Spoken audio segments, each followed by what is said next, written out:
Welcome to another quarter conversation. We've been trying to get started here for a little while, but Rich is a little punchy. He's a Dude, little and, punchy. There's important theological things to talk about. Today we are continuing our conversation on the book of James, and we are in this penultimate. Do you ever use the word penultimate? Always. We are in Do the. you? We are I in use the, yes, I will say penultimate question every Sunday morning. yeah. You too, okay.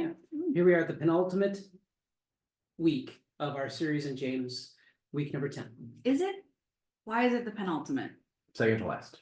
Second to the last, okay. I was like, is penultimate like, That's what The top of penultimate means, the- yeah. Okay. Second to That's- last. I'm glad you told me that. I didn't know that. Hmm. I learned something new. Well, let's speaking of Last- something new. But one. Go ahead. Yeah, what's something new? What are you gonna do for Jack's birthday? Well, we were supposed to have a party at the park by our house, but it is definitely raining. The weather says it's gonna rain. It may stop raining at his party time, but it's also still gonna be cold. So, Cold? Is it yeah, really gonna be cold too? like 68. So 68, everything's gonna be wet. We were gonna have it at a park that has like a splash pad. Yeah. So You can that's splash not in as fun. 68. It's true. You probably could. They're all It's boys. more fun to splash in 88. Yes. We can splash in So we 68. might have it at our house, which means the children are cleaning this morning It What does food? sound like, with food. What food do you have? Oh, you know what? There will be some cake, Pinwheels? some sugar-free cake I have to make. That was hard to say. sugar-free cake. Sugar-free cake, low-carb cake. So that's a fun one. And it's fun on his birthday because we make everybody eat it. And, Yeah. you know, it's like his day. So everyone has to eat what he can eat, which is fun. And then Give I everyone don't. shakes. Yeah, and then I make everybody drink cornstarch shakes for Ugh. dessert. It's delicious. They love it. People have a lot of fun. Yeah, We could have a challenge, actually. That actually would be kind of funny. Like, just like a little challenge for all the Do you- kids. To do you have a birthday that you remember when you were a kid? He was done with me. No, I'm Yeah. just curious. You do? Was it a good experience? I have one that was a good experience and one that was Yeah, same a here. good experience, but odd. I have Okay, a bad let's and hear a it. The good. good experience one in our small town, my mom did a scavenger hunt all around town for me and my friends on bikes, and it ended at the park where all the cake and tables. It Well, was pretty that's fun. super fun. The other one, when I was younger, I'm a little obsessed with Garfield and Calvin and Hobbes. I like it. Still? Oh yeah, I have so many of the books. Just because I think it's great. But Garfield, when They're I was not the same comic. no, not the same comic. When I was a kid, Try to help. Garfield, Just in case. Garfield was the thing. So my mom took us to, they took us to a laser tag place, and she had asked for a Garfield cake. I'm a little kid, right? Garfield cake, that's cool. Instead of a Garfield cake, it was a cake that had the two Pokemon, Pikachu and Charizard, holding Okay. hands and dancing in a field on it. And it said happy Interesting. birthday. And I'm like, I don't Pokemon. So it was just laser tag was fun. Cake was weird. That was That's the weird weird. part. It's funny that. How did they get there? How about you? I'm trying to think of birthday parties. I do remember, this wasn't really a party, but there was one birthday where my brother and I each got, which his birthday is not until October, but we both got 10-speed bikes on my birthday, and so it was a scavenger hunt thing, and so they too, it was like go different places, and it was across the street, or it wasn't across the street, across the road. I was gonna say, you were at the farm? Yeah, across the road at Mrs. Leipsch's house, in her garage, our bikes were. Oh, nice. I like Mrs. Leipsch, I miss her. She was old when I was little, and then she got older. Is she still older? No, she died after 100. But she, That's old though. That's pretty my good. brother and I, we would take advantage of Mrs. Leipsch, and that we would bring her like, hey, we brought you some apples. And you could like set a clock on it, and like 3 hours after you drop off a pit, it would be like, the phone would ring. Hey boys, why don't you come over? I got a little something for you, and it would be her. Yeah, her apple crisp was really good. That's fantastic. And I with- need someone like that. Yeah, Let me bring and you some we would, apples. so we would go and see her every once. She'd always feed us, and so we would go over. And there was a little bit of anxiety in visiting Mrs. Leach, because when you would knock on her door, she would scream death because it startled her. And so So I was pretty sure, Or like. no. And so, was so, there ever a moment where you knocked on the door and she didn't, and you went, oh, I Uh-oh. know, no, it just was, we tried so hard to make noise coming up the driveway and Yeah. stuff, so that she would see us coming or something. "Did you have bike bells?" And nothing, no, she never would see or hear, so every time we would knock, she would scream. And we were sure that we were gonna be the end of Mrs. Leach. That's terrible and amazing. might have And- We Yeah. would come in, Were you the last knock on we'd her say, door? she would always say, do you wanna sit for a little while? And then when Oh. you'd sit down, and then she'd say, would you like some nectar? And she would pour you a glass of Kool-Aid. She called Kool-Aid nectar, That's, and it's usually green I'm not or like, certain. I don't, yeah, let's call it nectar. it was green? Do you like green Kool-Aid? I don't know. Okay, is that, what It- flavor is green Kool-Aid? Well, they had a Ghostbusters Green. High C that was Octo Slimer or whatever. I'm sure that was not Mrs. Leach, Mm. she probably. Great value. She also made incredible homemade bread Oh, that sounds good. in pans that were probably 80 years old, and Mm. yeah, it was I want good, some homemade bread. but yeah. It's Mrs. Leach was great. great. I I love know, it me when, in the country, when they move to city trash, like come by and pick up your trash cans. Mhm. Remember, she said, I burned my trash for 80 years, I'm gonna keep burning my trash. And she, I think she might have, I don't know, I can't remember, I don't know if she actually burned the cans they gave her, I don't know, just like, she was wonderful, wow. she was That's wonderful. fantastic. Yeah, Olive probably about 4'8", Mhm. I love it. And- And feisty. yeah, That's good. I have two birthdays to remember. One is terrible Mhm. and one is great. The terrible one was my parents separated about a week before my birthday. jeez. And we had my birthday. I know, it's terrible. These are the only two I remember. We had my birthday at Chuck E. Cheese, and I just really remember like hoping my dad would come. So that's like super sad. But Did they you also, know, did you know Chuck E. Cheese's full name is Charles Entertainment Cheese? I do know that because my children look these things up. That's the E? Yeah, entertainment. I do remember the, like, what was it? The performers that like the little. Yeah, I love it when Yeah. the song would end and then they would still be going, Yeah. as the curtain would close. Yeah. So I remember that. And then when I was 16, I had a birthday at camp. It was like not at camp, but like the winter camp because my birthday's in February. So we had like a winter retreat and it was my, when your birthday's on the day. Golden bird. Yes, it was my golden birthday at camp. And then I came home and I was dating this boy and he cheated on me on my birthday. So those are my birthdays that I remember. Wow. I know. Just took a turn. No, I forgot about that till I- just now. So let's change. Speaking of, So it's two bad birthdays. Actually, it was good and then it was not good. So hmm, yeah. Yeah, that was weird. Sorry, yep, guys. but that boyfriend's name wasn't Mike, so you No. did okay. I did great. Yeah. It was high Uh, school, you know. I had a camp birthday too. Hmm. Hey, cause I had some, yeah, summer birthday. Mm. And one time when I was on senior staff at Camp Lebanon, they did the traditional whatever trank.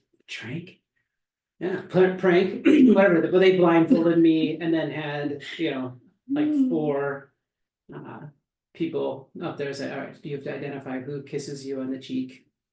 Okay. Different era. Yeah, different Is that era. a different era? I suppose that doesn't. I think doesn't so. apply now. Like 3 eras ago. Yeah, I know. I was like, I don't even know if I was in that era, but I yeah. might have been. But so kiss me on the cheek, I had to choose, and it was my mom. Oh, that's nice. That's Yeah. sweet. I like But maybe it. not a different era. Yeah, that's still okay. Definitely like an era. It would be like a little weird though, having to guess. And then what if you guessed wrong? Like what if you're up there and, That's the fun. Yeah. but I know, but that's also the awkward. Like what if you were like, oh, it was this girl and it wasn't that girl. And I don't know, that would be awkward. That feels awkward. That was the whole point. What do you think hazing's about? I know. So it might still be a different era. I'm saying. There we go, different era. Different Yeah. era. So James. Okay. I think we learned a lot about each other. This Oh, it's good. Sure. So we're in the last, again, penultimate. Are you okay? I'm just trying, now I'm trying to remember what we're talking about. Yeah. James. So James has been, James 5. he's coming to his, obviously, to his conclusion. Oh, prayer. Yeah. Okay. Well, yeah. A little bit. In coming to his conclusion, there you remember this is a culture that is experiencing incredible hardship, Mhm. persecution, poverty, and I actually think that in cultural hardship, doing well is like that can be really painful as well. You can feel pretty guilty about Mhm. doing well. And also you can be pretty dismissive of others' experience when everybody is when there's a cultural pain. Somebody's sick, and you're like, listen, I'm sorry, I don't have time for you being sick. Don't you understand the cultural or personal pain that I'm in? And James, he approaches all this and he says, listen, if you're high, if you're low, if you're sick, or whatever, is that all of those circumstances or situations you should have keep focused on Christ Yeah, I actually really. and on community. Keep going, sorry. I really love, because I think it's really easy to think of, just like forget that God is in like all of this in every moment, in the good, the bad, and like I really love when we do prayer on Tuesday and there's a few people will it's still called praise reports, you know, but like they'll tell about the good things that are happening and I'm just like, oh yeah, that's such a good reminder of this isn't just praying isn't just about, you know, bringing our requests to God, but it's including him in relationship and the day-to-day, the good, the bad, and just in community and in communication. I kind of got lost a little bit in what I was saying, but Well, but I think it's a good question, something I'd love to hear you guys talk about is that, you know, what in the world is focus on God? yeah. I think so. Like you wrote a question and I wrote a second question on it because it was something I thought about was what is not even just what is focused on God, but what is valuable about keeping our focus on God? Like why is that important and why does it matter on the day-to-day? So that's part of my question too. So what is and why is it important? Rich? For me, it's just a completely, you live your life in a completely different way when you Yeah. when you are able to see God in all of the things. And Mhm. it's something that, and I've explained it to a few people, but it's a fairly personal thing that has been explained and I think is a good thing. But it's like I love food, right? I love food, I love coffee, there's a lot of things in life experiences that I very much enjoy. And for a long time that was, well, I enjoy it for me. But then when the mindset shifts to, oh, you know what? You can tie this all the way back to, like, if you go specifically with coffee, and anyone who's listening that's heard me say this, I'm sorry, you get to hear it again. But it's like, how can you glorify God or think about God while you're drinking a cup of coffee?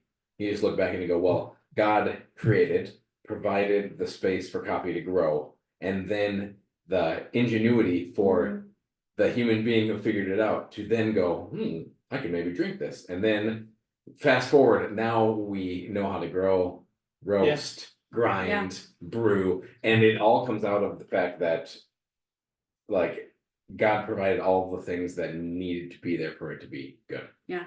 And I think it just shifts everything to, it's like, oh, it's really easy to thank God for the stuff. Yeah, I was gonna say that it builds gratitude, Yeah. like in that moment, what you just said, it's like, it's really easy for us to take so much for granted every day.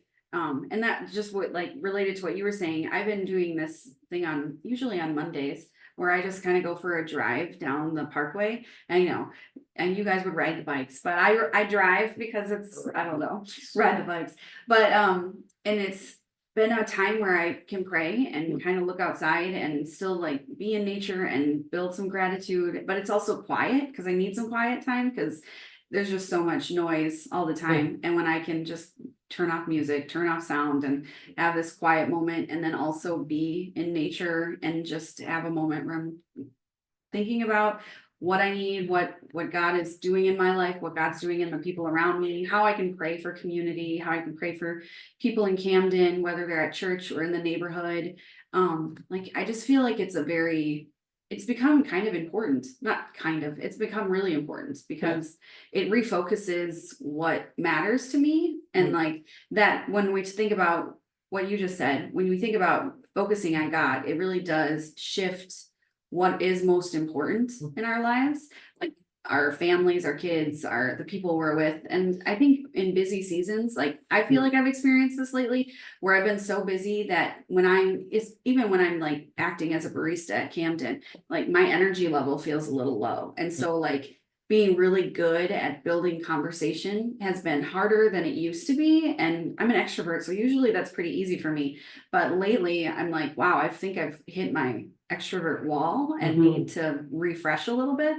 Yeah. And so when I'm focusing on God, when I'm focusing on my relationship with him and why it's valuable and important, like it's like, okay, busy, like these things are important, but what's really matters is people. Like in all of it, that's what matters is community and relationships with people. So I think that's one thing. Yes, I like to ponder God's attention on us. It's, what is the Christmas song? You know, he knows when you're asleep. He knows when He you're knows awake. when you're, it's, I don't think, like, God's attention is not to just fill us with fear Mhm. or encourage us to be good enough to be on the list or something like that, but I think God's attention is, I think my faith says that God's attention is complete, it's constant, it's empathetic, it's understanding. And in all circumstances, God's Mhm. attention is on us. And so James, in this moment, coming to the end of his letter, and he's gonna bring a couple of summations here at the end this week, and we'll look at one next week, but I think what a incredible, like, what's my last encouragement? One of my final instructions is, man, keep your attention on him. His attention's on you in this season, and keep your attention on him. And so to realize that has to be intentional. So if it's driving, or if it's a moment of meditation, or a moment of prayer, or a moment of communal moment, or just even appreciating a cup of coffee and having perspective of God's his plan, his purpose, and what he's instilled in us. And I think sometimes the hard moments can be moments that are easier to maybe keep focus on God, maybe out of desperation. But it is, I think there might have been even an eye roll, as you know, if any of you is happy, James said that. He just goes, if any of you is happy, let them sing. Worship, sing. Mhm. And I think that would have been the one that would have gotten the eye roll. Yeah. Could anybody be happy? Yeah, because like I was like, this moment happens right after like when in the letter that James is writing, he writes to the rich oppressors, warning them that what they're building on earth, it ends here. This is it. Yep. And then he writes to the people and reminds them to be patient in times of suffering. And then he's like, and in all of this, keep your focus on God. And so it's like this buildup. It's like, this is all so hard. This is all going to be hard. And I think that it's really easy to either keep your focus on God when things are really hard, or just go into self-pity and forget about anything important and not have any gratitude or any moments of worship. And I kind of alluded to this earlier, is that in a moment when there's cultural pain like that, if you do have anything good, so in the hardest of moments, families are having babies and it's just an incredible celebration, or in a hardest moments culturally, kids have birthdays, and there can be, I don't think it's just a Christian thing, like Christians are really good at it, of going like, careful, don't be too joyful. Somebody in the world is suffering, so you should suffer as well. Sure, we should have empathy or care, compassion, but also if somebody has something to celebrate, we better celebrate with them. And my life is hard right now, and so the gift I give to you is that your life better be hard too. That's not great. Well, and I think it can go the other way too, where it's pretending everything is wonderful when it is hard. And I've seen that a lot, where it's like, we're gonna celebrate and pretend like this loss of a person doesn't hurt because now we know they're in heaven, so I'm not gonna be upset. And I think that it's just two sides. Like there's constant pain, and there is also constant blessings and joy, and being able to be grateful in the middle of pain is important. And seeing, I don't know, it never seems like it's just one or the other. Like they are just so hand in hand all the time. And how do we include what is the value of it, just continuing to include God in all of these things? We're gonna start off our conversation on Sunday by asking, like at our lofting to our tables, real questions of how people are doing. Yeah, And we've got a list of 10 more than just like, how are you? Because everybody just says good. mhm, And I think this is what a great place to start in this conversation is to just listen to one other person about Mhm. how they really, how are they really doing? And it's super vulnerable. mhm, But the thing that is uniform across the board, no matter how a person is doing, is that God is present in it. He cares, he's with you, and his attention is on you. And in that moment, he's hoping, Yeah. wanting, there's value yeah, in having attention on him. And Yeah. yeah, to walk in that, how do we set ourselves up for success in doing that continually Yeah. is the goal. I also love how he ends this talking about Elijah and just like going back to who Elijah was and just really going, Elijah was just like you. Yeah. These great things Elijah did, he did in my name, but he's just human, just like you. And it just makes you go, okay, like, not only do we include God in all of this, but also what does God have for us? And Yeah. what can we do? What is he calling us to do? What is he asking of us? What is the value? How do we keep our focus on him? I don't know. It's just I think it's a really cool way to look at things. Yep. Richard, I was waiting for it. I needed to sing it. Somebody needed to sing it. It's you. What do you gotta say? Fix it. I said it at the United service and I'll say it here. I think it's the perspective shift of God's presence is a fact, not just a feeling. So even when he's Yeah. not there, he's, or even when you don't feel like he's there, Yeah, and we get to partner with what he's doing. I like that. Okay, have a good week. Yeah.